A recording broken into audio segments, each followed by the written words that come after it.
지나고 이 세상 영광 빨리 쇠하며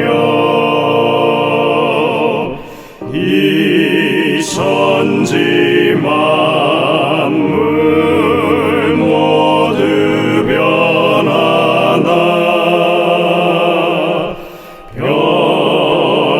변함이 없는 주여 객소서.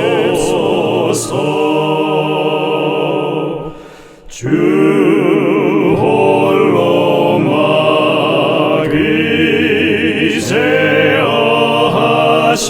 막의제어하시니 때마다 계심 여기합니다.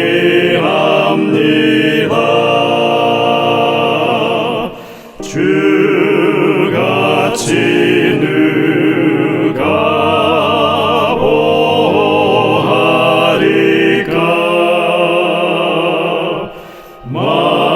맑거나 흐린 때도 계소서. 주께서 나와 함께 계시면 원수의 세력 두려움 없도다. 사망의 솜이 어디 있느뇨. 내 승리 되신 주여 객소서.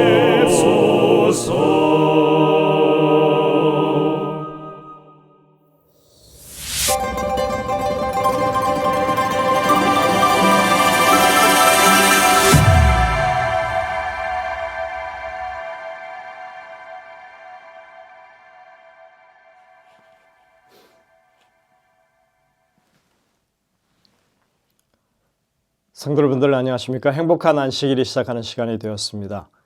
이제 함께 찬미를 부르시면서 이 예배를 열도록 하겠습니다. 처음에 부르실 찬미는 630장 찬미입니다. 내 마음에 한 노래 있어. 이 찬미 혼성중창팀의 찬양 인도로 함께 부르시겠습니다.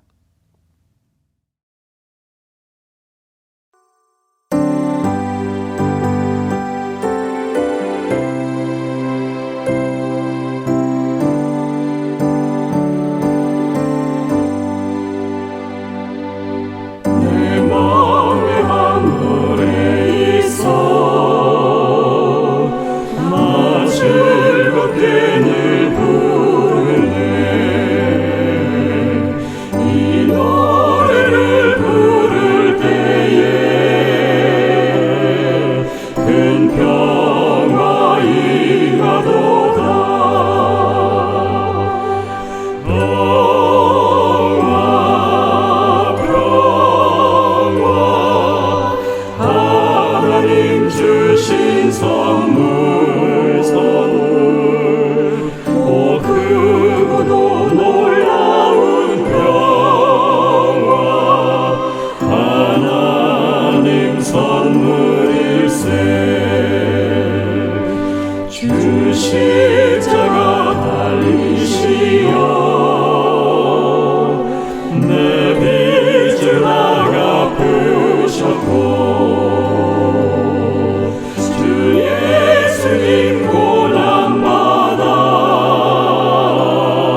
주님께 영광 돌려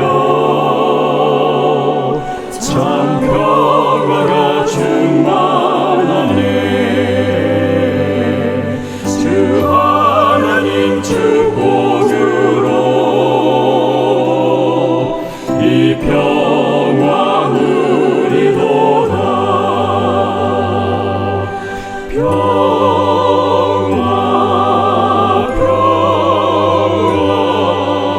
하나님 주신 선물 오 크고도 놀라운 평화 하나님 선물일세 이 평화를 얻으려고 주 앞으로 나아갈 때 주 예수님 우리에게 이 평화 주시도다 평화 하나님 주신 선물 오 크고도 놀라운 평화 하나님 선물일세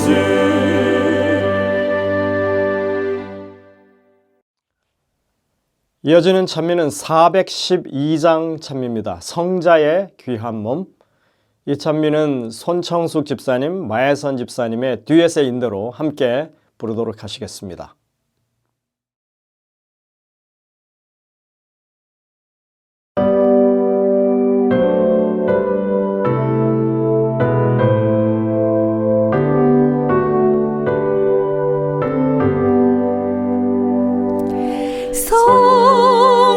성자의 귀한 몸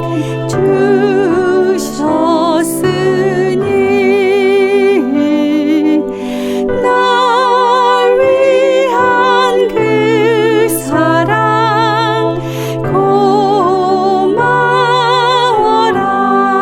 고마워라 내 머리 주 앞에 좋아려 하는 말 나무 주님께 바치리까 주님의 십자가 나도 지고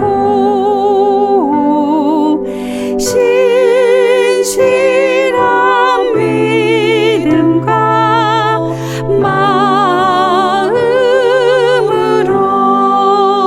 마음으로 영재간 사랑과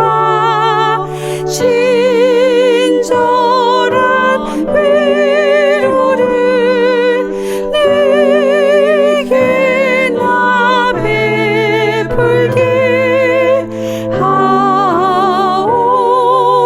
하옵소서 만 가지 은혜를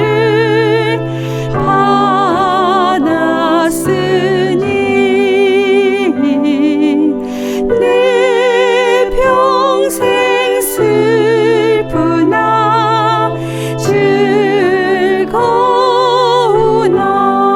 즐거우나 이 몸을 온전히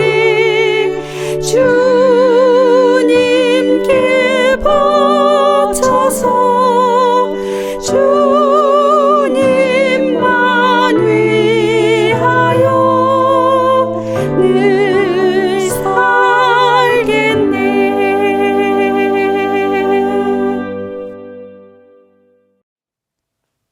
다음 찬미는 411장 찬미입니다. 오 주여 내 마음 받으소서.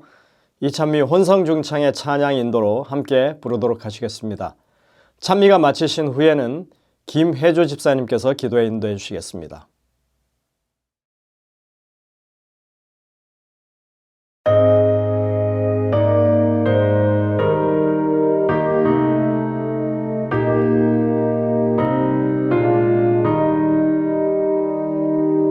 오 주여 내 마음 받으소서.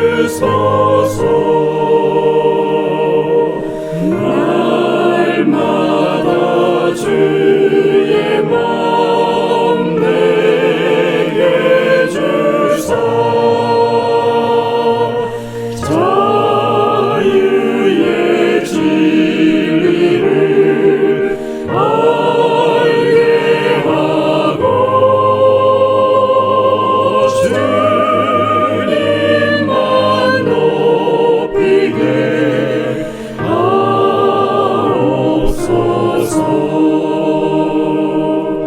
오 주여 내 성품 살피소서.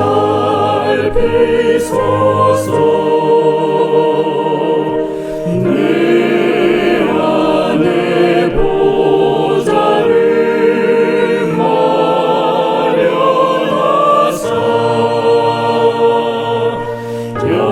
영원한 사랑을 널리 펴서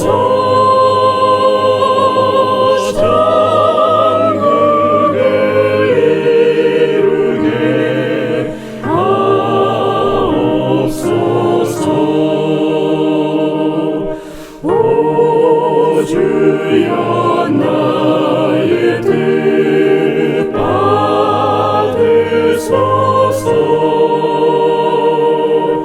내 마음 가운데 임하시오. 안일한 생활을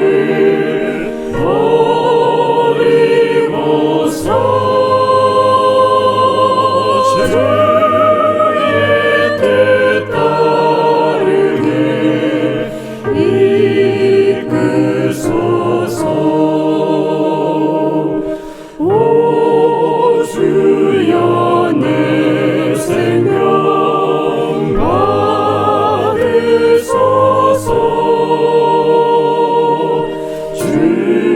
주님의 경륜을 이루도록 시간과 재능을 다 드리어 거룩한 부름에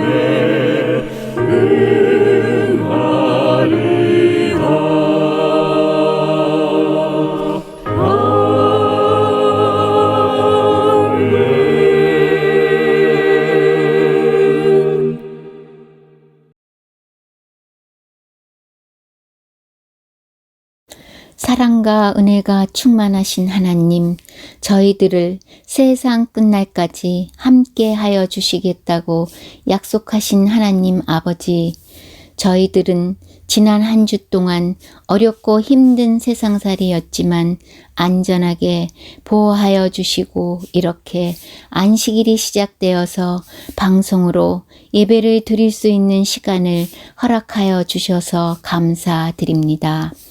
하나님, 지금 저희가 살고 있는 세상살이에 돌아가는 상태를 보면 세상 끝, 예수님의 재림이 아주 가깝게 다가오고 있다는 것을 느끼면서 살고 있습니다.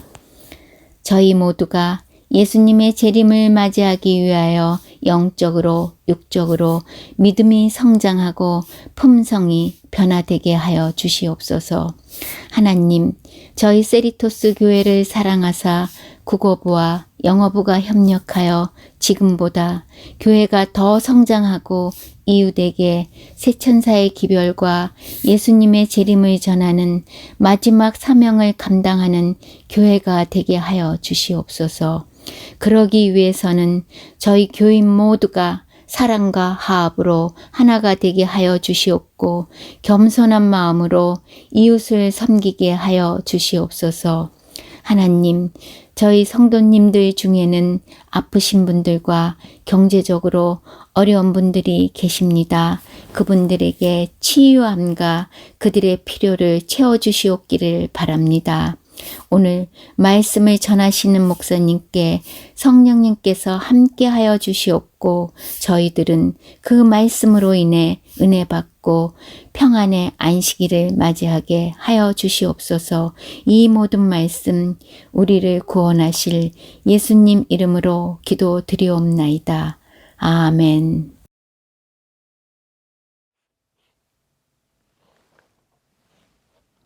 성도 여러분들 한 주간 평안하셨습니까? 저희들이 안식일을 맞을 때마다 정말 여러분들에게 귀한 안식일이 되도록 하나님의 은혜가 넘치는 그런 안식일이 되도록 축복을 합니다. 오늘도 여러분들 어김없이 하나님의 크신 은혜 가운데 이 하루의 안식일을 보내게 되시기를 간절히 바랍니다. 사람이 성실하게 행하는 것만큼 소중한 것은 없다고 생각합니다. 인생에 있어서 가장 소중한 덕목을 꼽으라면 저는 성실이라고 늘 그렇게 생각을 합니다. 교회가 하나님의 복음 사업에 성실한 것, 그것만큼 중요한 일은 없을 것입니다. 비록 여러 가지 상황이 어렵고 힘든 일이 있다 할지라도 해외 선교나 또는 개인 선교나 또는 문서 선교, 이런 온라인 선교 등에 대해서 저희들이 할 수 있는 최선을 다하고 맡은 바 직분을 잘 감당해 가는 것이, 그것이 하나님의 백성된 도리라고 저는 생각합니다. 우리 모든 이 세리토스 교우들께서 개인적으로 또 하고 있는 이 선교 사역에 대해서 늘 그렇게 용기 잃지 마시고 하나님의 도우심을 간구하면서 꾸준하게 그렇게 임하게 되시는 여러분들 되시길 간절히 바랍니다.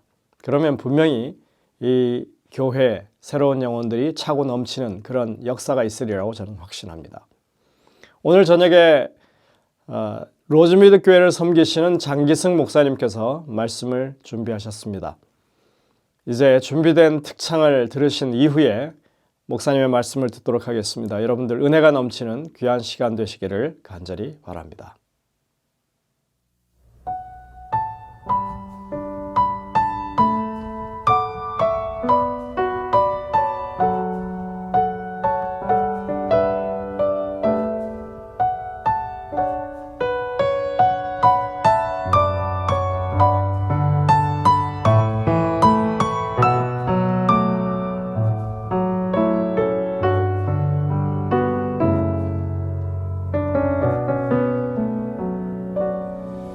난 지극히 작은 자 죄인 중에 괴수 무익한 날 부르셔서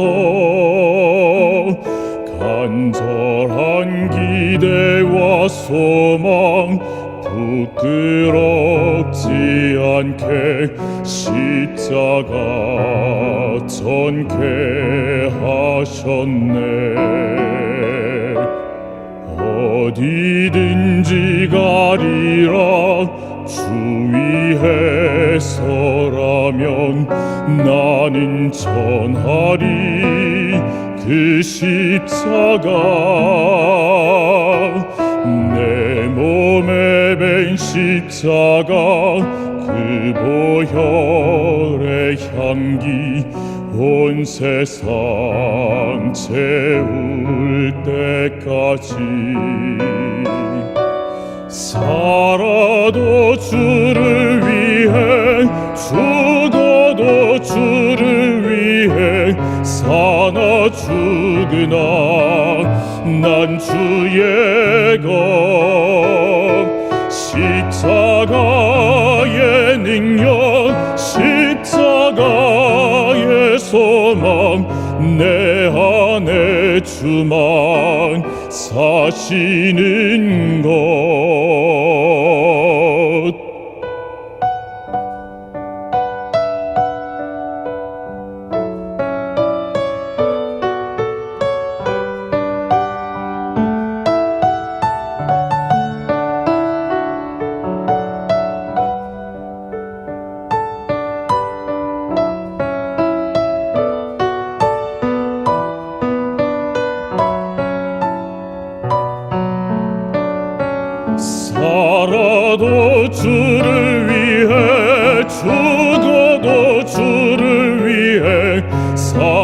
죽으나 난 주의 것 십자가의 능력 십자가의 소망 내 안에 주만 사시는 것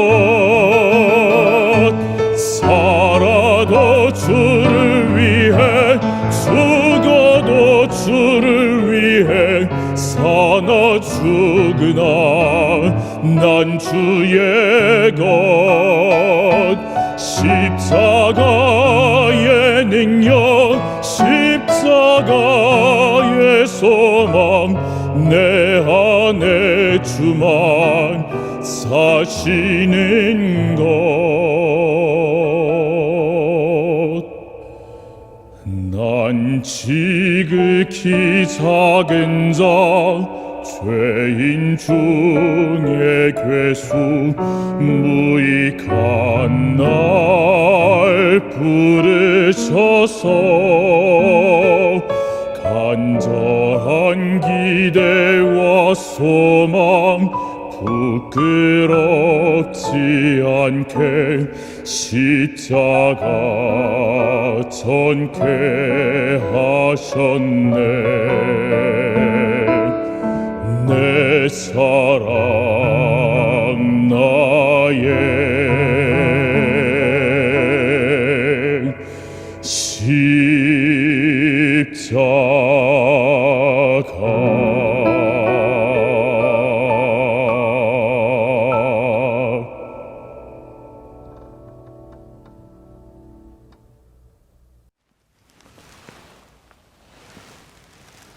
성도 여러분 안녕하십니까?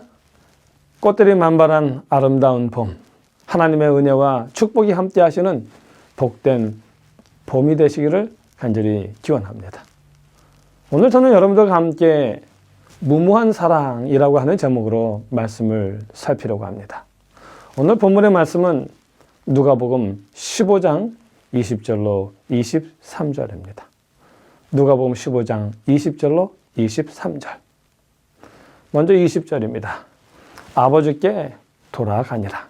아직도 상고가 먼데 아버지가 저를 보고 측은히 여겨 달려가 목을 안고 입을 맞추니 아버지는 종들에게 이르되 제일 좋은 옷을 내어다가 입히고 손에 가락지를 끼우고 발에 신을 신기라. 그리고 살찐 송아지를 끌어다가 잡으라. 우리가 먹고 즐기자. 오늘의 말씀은 탕자의 비유입니다. 우리에게 너무나도 잘 알려진 이야기이지요. 그리고 그 이야기의 내용은 아주 간단합니다. 요약해보면 이렇습니다.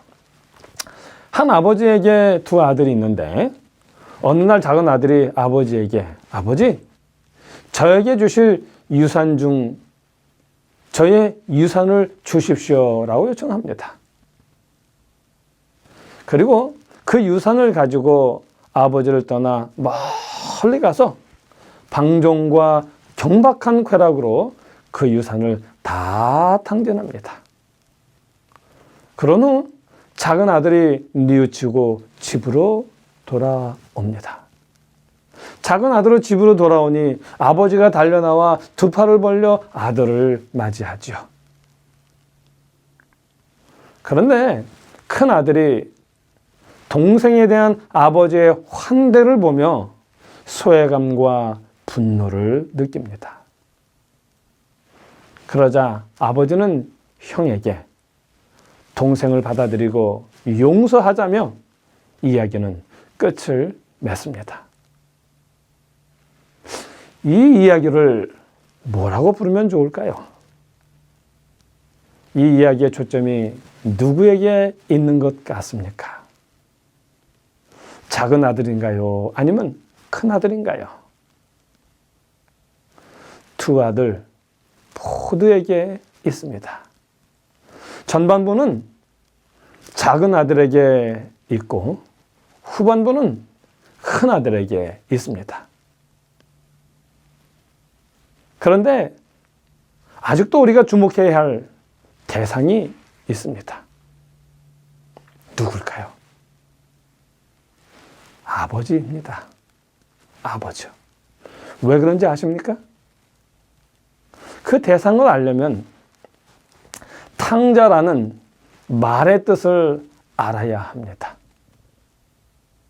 탕자는 영어로 prodigal이라고 합니다. 그 의미는 제멋대로 군다라는 뜻이죠. 그러나 그 메리엄 웹스터스 칼리지 딕셔너리에 보면은 그 의미가 이렇습니다. 무모할 정도로 씀씀이가 해프다라는 뜻입니다. 무모할 정도로 씀씀이가 해픈 것은 둘째 아들만이 아니라 아버지도 그렇습니다. 왜냐하면 아버지는 아들의 죄를 따지거나 책임을 묻거나 응당한 대가를 요구하지 않으시기 때문입니다. 이것이 바로 큰 아들의 불만입니다. 비유 속 아버지는 예수님이 아주 잘 아셨던 하늘 아버지를 상징합니다. 사도 바울이 기록한 고린도후서 5장 19절을 보면 하나님의 그리스도 안에 계시사 세상을 자기와 화목하게 하시고 저희의 죄를 저희에게 무하지 아니하시고요 돌리지 아니하시고 저희의 죄를 저희에게 돌리지 아니하시고 예수님이 우리에게 보여주시는 하늘 아버지는 앞뒤 재지 않고 아낌없이 다 주시는 분이십니다. 아니, 당신의 아들까지도 주신 분이십니다. 그런 의미에서 우리 하늘 아버지는 탕부이십니다. 작은 아들이 탕자라고 하면 하늘 아버지는 탕부이십니다.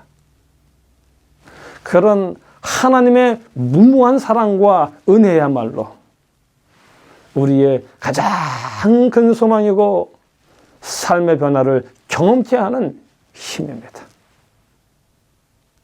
자, 그렇다면 우리는 누구를 먼저 살펴보아야 할까요? 그렇습니다. 아버지입니다. 아버지를 먼저 살펴봐야 합니다.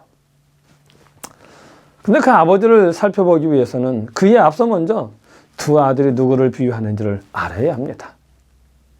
두 아들은 누구를 비유할까요? 두 아들은 두 부류의 사람들을 대표합니다. 즉, 큰 아들 부류의 사람들과 작은 아들 부류의 사람들입니다. 그렇다면 큰 아들은 어떤 부류이고 작은 아들은 어떤 부류일까요? 우리는 그것을 예수님이 탕자의 비유를 하시게 된 배경을 보면 금방 알 수 있습니다. 자, 1절로 2절을 보겠습니다. 1절로 2절입니다. 모든 세리와 죄인들이 말씀을 들으러 가까이 나오니 바리새인과 서기관들이 원망하여 가로되 이 사람이 죄인을 영접하고 음식을 같이 먹는다 하더라. 여기 예수님의 말씀을 들으러 온 두 부류의 사람들이 있습니다. 한 부류는 세리와 죄인들입니다. 이들이 동생 부류의 사람들입니다. 그들은 율법을 따르지 않을 뿐 아니라 유대의 정결의식도 따르지 않았습니다.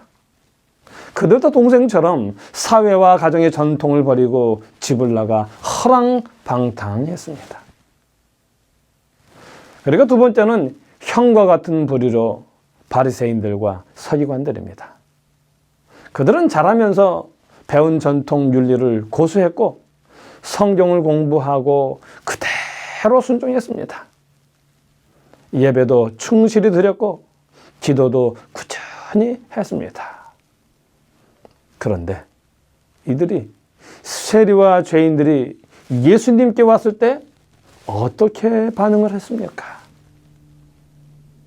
누가복음 15장 2절에 보면 바리새인과 서기관들이 원망하여 가로되 이 사람이 누구를 영접하고요? 죄인을 영접하고 음식을 같이 먹는다 하더라. 이들의 불만, 바리새인들과 서기관들의 불만이 무엇이었는가 하면 예수님께서 세리와 죄인들을 받아들이시는 것이었습니다. 그것이 그들의 원망이었습니다. 오늘 우리는 어떤 부류의 사람들입니까? 제멋대로 사는 동생입니까? 아니면 성경의 규정대로 행하는 형과 같은 종교인입니까?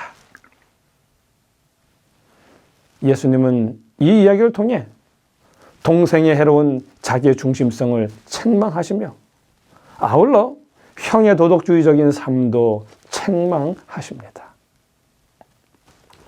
그리고 종교를 등진 사람이나 종교적인 사람 둘 다 잃어버린 존재라고 말씀하고 계십니다. 오늘 우리가 하나님을 등졌다면 잃어버린 사람입니다. 혹 오늘 우리가 동생들을 긍휼히 여기며 보듬지 못한다면 집에서 잃어버린 큰 아들들입니다. 그러므로 어쩌면 우리가 알던 탕자의 이야기는 예수님을 신실히 믿고 산다고 자부하는 우리들을 위한 이야기입니다. 오늘 우리 이 이야기를 통해 우리 자신을 돌아보게 되기를 간절히 바랍니다.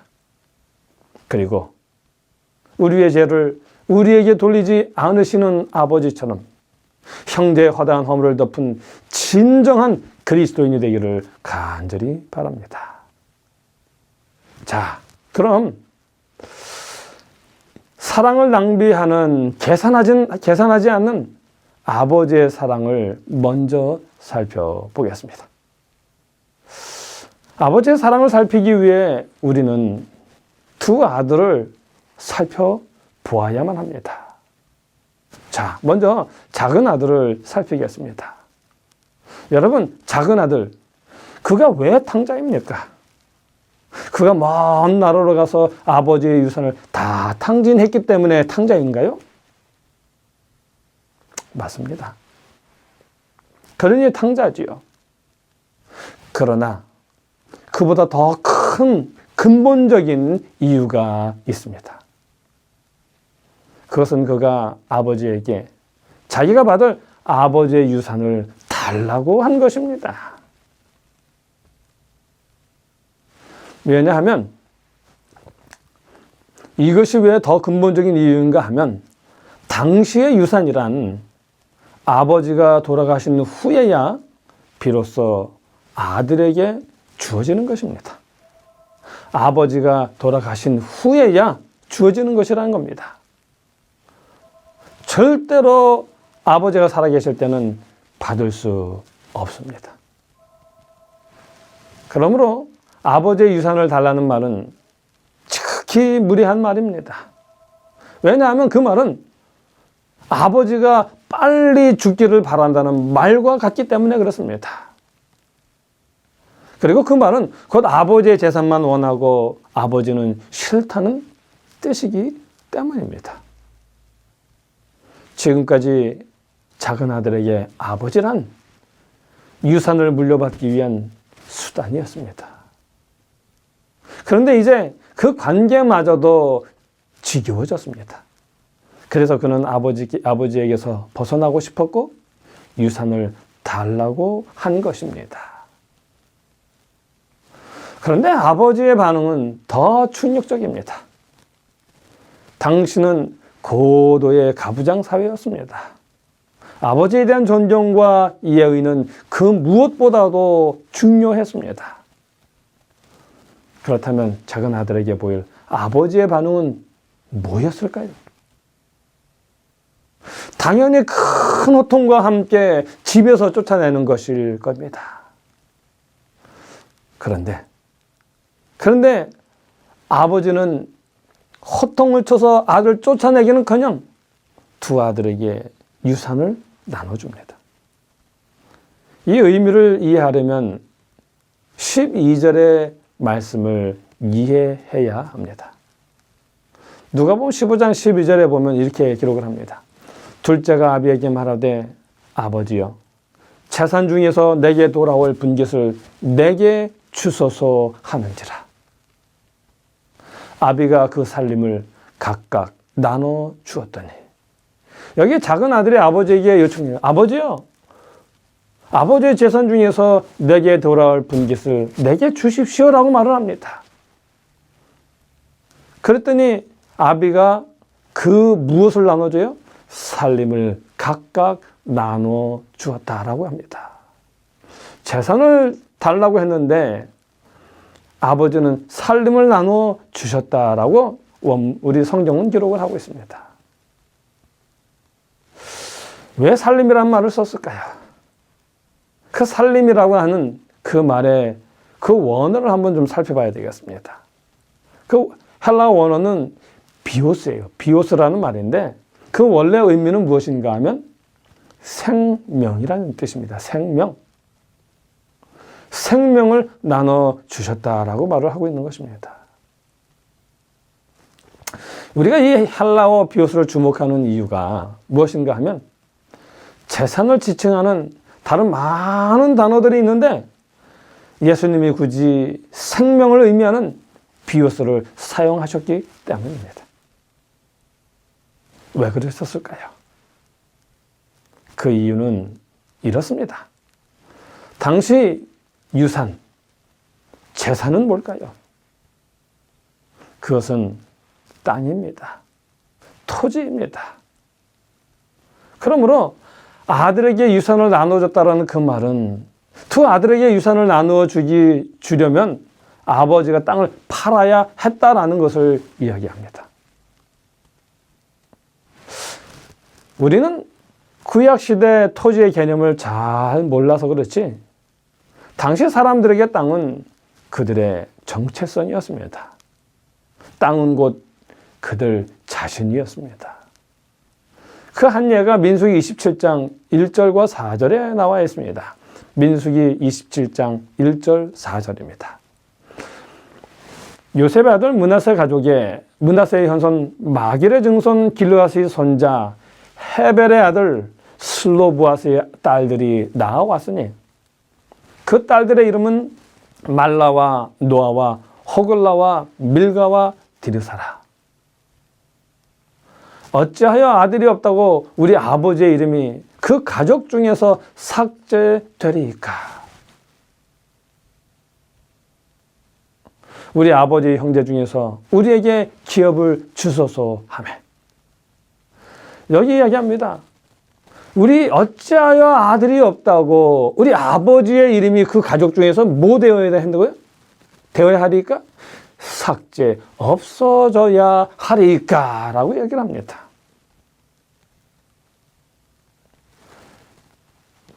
기업은 땅입니다. 그러므로 땅을 배정받지 못한다는 것은 삭제되는 것, 없어지는 것을 의미합니다. 그러므로 땅을 잃는다는 것은 나를 잃는다는 것이요, 사회 내에서의 나의 지위를 잃는 것을 의미합니다. 그래서 하나님은 내 친족의 땅을 대신에 땅을 회복시켜 주시는 기업 물을 자의 이야기를 통해 우리의 구원을 이야기하시는 것입니다. 그러지 못한 자들은 희년을 통해 잃어버린 땅을 다시 얻게 하는 이야기를 통해 우리의 구원을 이야기하고 계십니다. 그러므로 유산을 달라는 것은 아버지의 목숨을 찢어달라는 것입니다. 그런데 아버지께서 어떻게 하셨습니까? 아들을 사랑해 요구하는 대로 해줍니다. 아버지는 사랑을 거부당한 고통뿐 아니라 처참한 명예훼손까지 견딥니다. 아들을 줄곧 사랑하며 괴로움을 견딥니다. 이렇게 우리 하늘 아버지는 가치 없는 우리를 무모할 정도로 헤프게 사랑하십니다. 그래서 하늘 아버지는 탕부이십니다. 무모할 정도로 사랑을 헤프게 쓰시는 분. 그런데 그 그 아버지가 당부인 더 큰 이유가 있습니다. 더 큰 이유는 이렇습니다. 은혜는 참회로 얻을 수 없기 때문입니다. 유산을 받은 아들은 곧 아버지를 떠나 먼 나라로 가서 방종과 경박한 쾌락으로 다 당진합니다. 그리고 돼지 신세가 되죠. 그러자 그는 스스로 돌이킵니다. 그리고는 곧 자기가 죄를 지어 아들의 자격을 잃었음을 자인하게 됩니다. 그리고 한 가지 계획을 세웁니다. 그 계획이 뭡니까? 아버지에게 자기를 품꾼 중에 하나로 받아달라고 하는 것입니다. 여러분, 품꾼은 뭐고 종은 무엇입니까? 종이란 주인의 소유입니다. 그래서 주인의 집에 살면서 주인을 위해 일을 합니다. 그러나 품꾼은 인근 마을에 살면서 자기의 일한 품삯을 받는 일꾼입니다. 그럼 자기를 품꾼의 하나로 받아달라고 하는 것은 어떤 의미일까요? 이렇게 해서라도 자기가 지은 빚을 갚겠다는 것입니다. 왜냐하면 자기가 다시 집안에 들어갈 자격이 없기 때문입니다. 이렇게 작은 아들은 계획을 세우고 집으로 돌아갑니다.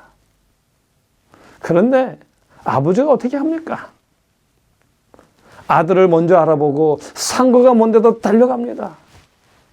가부장 시대에 아버지가 달린다는 것은 이해가 되지 않는 것입니다.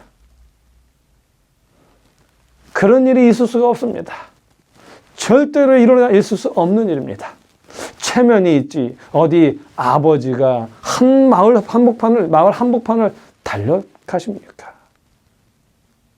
그러나 아버지는 모든 사람들이 다 지켜보는 마을 한복판을 달려가 아들을 끌어안고 입을 맞춥니다.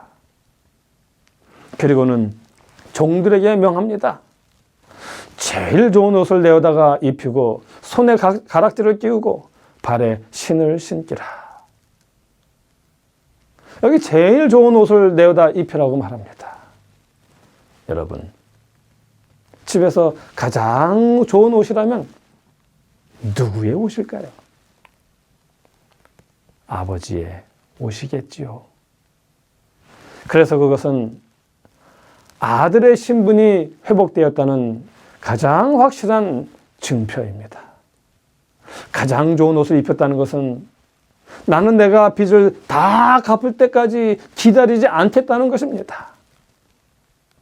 가장 좋은 옷을 입혔다는 것은 내가 뼈 빠지게 노력을 다할 때까지 기다리지 않겠다는 아버지의 말씀입니다. 이렇듯 우리가 하늘집에 들어갈 수 있는 것은 우리의 힘으로가 아니라 아버지가 받아주심으로 들어가는 것입니다. 아버지의 옷만이 나의 헐벗은 가난함과 누더기를 덮어 주실 수 있는 것입니다. 이렇게 아버지는 아들을 받아들이고 가장 좋은 옷을 입히시고 가장 살찐 송아지를 잡아 잔치를 벌입니다.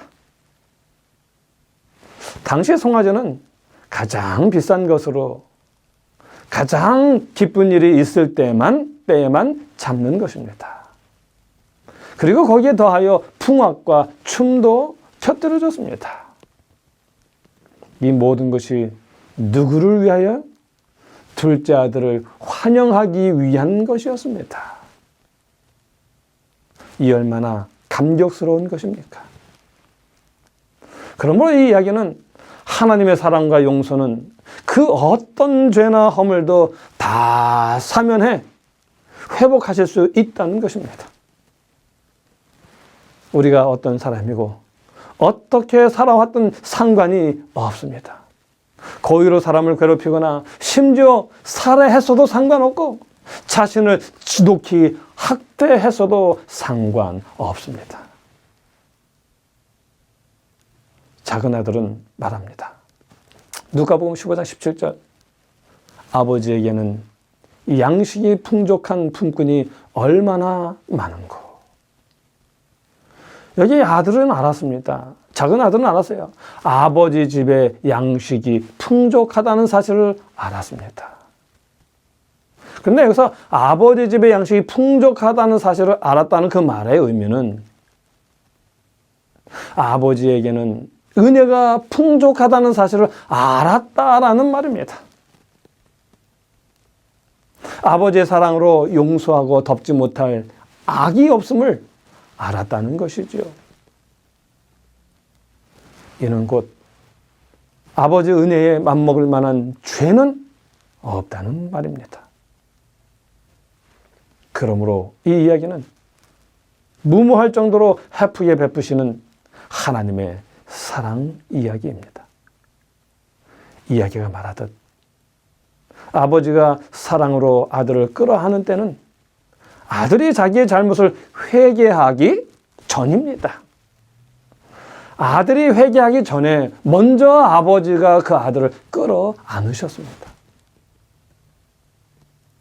아들이 생각한 회개의 말을 하기 전에 아들을 먼저 회복시키셨습니다. 이처럼 하나님의 은혜는 그 어떤 공로나 참여로도 얻을 수 없습니다. 하늘 아버지의 사랑과 수용은 값없이 베푸시는 선물입니다. 그러므로 우리 하늘 아버지야말로 무모할 정도로 해픈 분이십니다. 탕부시죠. 자, 또 이제 우리 하늘 아버지가 무모한 사랑을 가지신 분, 탕부이신 분을 또 알기 위해서 큰아들, 맏아들을 한번 좀 살펴봐야 되겠습니다. 형은 종들을 통해 동생이 돌아왔고 아버지가 동생의 신분을 회복해 주었다는 말을 듣고는 격노합니다. 그리고 그는 아버지가 베푼 잔치에 들어가지 않습니다. 문 밖에 서서 아버지의 행동에 대해 오히려 공공연히 불평합니다. 이에 아버지가 밖으로 나가 큰아들에게 타이르며 들어가자고 하십니다. 그러나 큰아들은 한사코 거부합니다. 여러분, 큰아들이 왜 이렇게 화가 났나요? 큰아들이 격노한 이유가 무엇인가요? 누가복음 15장 29절을 한번 같이 보실까요? 누가복음 15장 29절입니다. 내가 여러 해 아버지를 섬겨 명을 어김이 없거늘. 여기 이야기합니다. 내가 여러 해 아버지를 섬겨 명을 어김이 없거늘. 내게는 염소 새끼라도 주어 나와 벗으로 즐기게 하신 일이 없다니. 이 큰아들의 불평은 이겁니다. 그 아들의 불만이 이거예요. 내게는 염소 새끼도 주지 않으시더니 왜 동생에게는 송아지를 주시느냐라는 것입니다. 그래서 아버지가 이렇게 대답하십니다. 31절입니다. 예, 너는 항상 나와 함께 있으니 내 것이 다 내 것이로되. 큰아들은 자기가 입게 될 손해 때문에 화가 난 것입니다. 아버지가 동생을 받아들였다는 말은 동생을 다시 상속자로 삼으셨다는 말이죠. 그렇다면 당시 그 유산 상속 법에 의해 법을 따른다면 다시 그 살림의 3분의 1을 작은 아들에게 주어야 된다는 거예요. 3분의 1에 대한 권리를 주셨다는 말입니다. 형에게 이것은 있을 수 없는 일입니다. 왜냐하면 나는 죽도록 일했지만 동생은 일은커녕 가산만 축냈기 때문입니다. 그러므로 가산을 상속받을 것이 아니라 혼나고 쫓겨나야 마땅한 것입니다. 그런데 그를 혼내기는커녕 도리어 그를 집안의 상속대로 삼으시다니 이건 말이 안 되는 것입니다. 공정하지 않은 것입니다. 공의롭지 않은 것입니다. 큰아들은 지금 자기의 권리를 이야기하고 있습니다. 누가복음 15장 29절 다시 한번 볼까요? 아버지, 내가 지금까지 아버지를 섬기되 아버지의 명을 어긴 적이 없습니다 라고 기록되어 있습니다. 그런데 29절 원문을 보면, 그 29절 원문을 보면 우리 성경에는 없지만 이런 말이 있어요. 어떤 말이 있는가 하면 보소서라는 말이 있습니다. 이것 보세요라는 말이죠. 이것 보세요, 아버지. 내가 지금까지 아버지를 섬기되 아버지의 명을 어긴 적이 한 번도 없었습니다 라고 말하는 거죠. 가부장제도에서 있을 수 없는 참으로 무례한 언사입니다. 어떻게 아버지에게 이거 보세요라고 할 수 있습니까? 참으로 무례하기 짝이 없습니다. 그런데 아버지가 어떻게 그 아들을, 큰아들을 대하십니까? 호통을 치며 그 아들을 내치시던가요? 아니요. 그렇지 않습니다. 도리어 아버지는 아들아, 아들아 라고 하며 말문을 여십니다. 그리고는 이렇게 말씀하십니다. 나는 너도 잔치에 참여하면 좋겠다. 나는 내 동생을 버리지 않을 것이다. 그리고 너도 버릴 마음이 없다라고 말씀하고 계시는 것입니다. 그래서 우리 하늘 아버지는 무무한 아버지십니다. 탕부이십니다. 무무할 정도로 사랑을 낭비하시는, 탕진하시는 탕부 하나님이십니다. 그 하나님의 사랑을 사도 요한은 이렇게 기록했습니다. 요한일서 4장 10절입니다. 사랑은 여기 있다니 우리가 하나님을 사랑한 것이 아니요 오직 하나님이 우리를 사랑하사 우리 죄를 위하여 화목제로 그 아들을 보내셨음이니라. 일찍이 모세에게 하나님께서 당신의 모습을 보여주셨죠. 그 보여주실 때의 모습이 이렇게 말씀하셨어요. 출애굽기 34장 6절입니다. 여호와께서 그의 앞으로 지나시며 반포하시되 여호와로라 여호와로라 자비롭고 은혜롭고 노하기를 더디하고 인자와 진실이 많은 하나님이로다. 에스겔 선지자를 통하여 하나님께서 이렇게 또 말씀하셨습니다.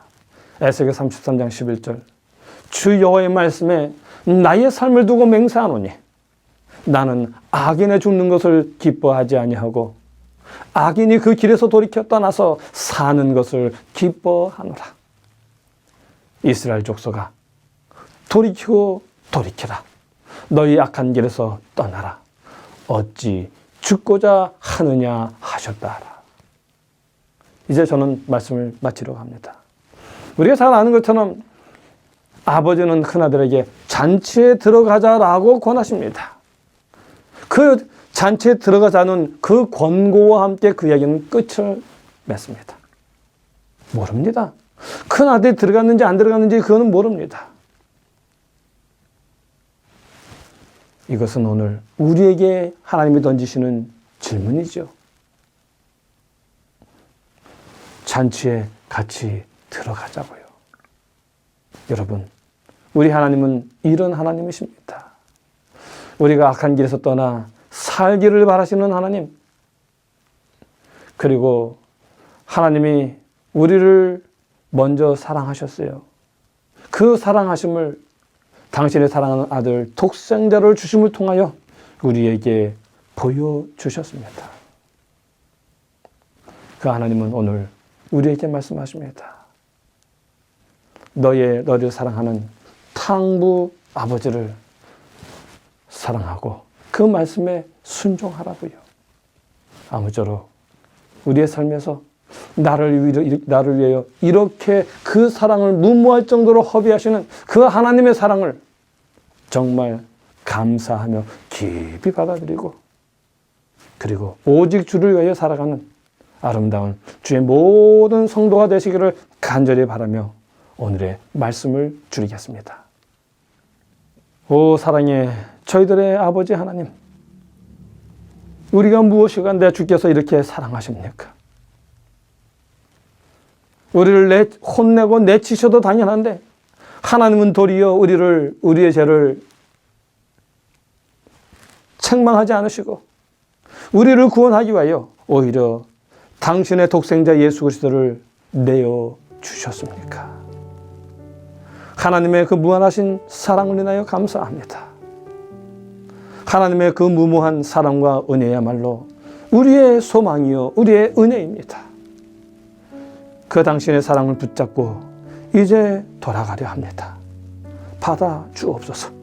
하나님의 말씀에 순종하며 하나님의 집에서 기도하며 잃어버린 바 되었던 큰 아들이 아니라 예수 그리스도처럼 우리도 우리의 형제를 위하여 우리 형제들을 품어주고 그들을 위하여 함께 손에 손을 잡고 걸어가는 아름다운 주의 백성으로 살아갈 수 있도록 도와주시옵소서. 하나님의 무한하신 그 크신 사랑과 은혜를 다시 한번 감사드리며 이제로부터 살아가는 우리의 모든 삶은 새로운 삶이 되도록 주의 성령을 감동하시고 인도하여 주시는 아름다운 생애가 되도록 도와주시옵기를 우리 주 예수님의 이름으로 간절히 기도하옵나이다. 아멘.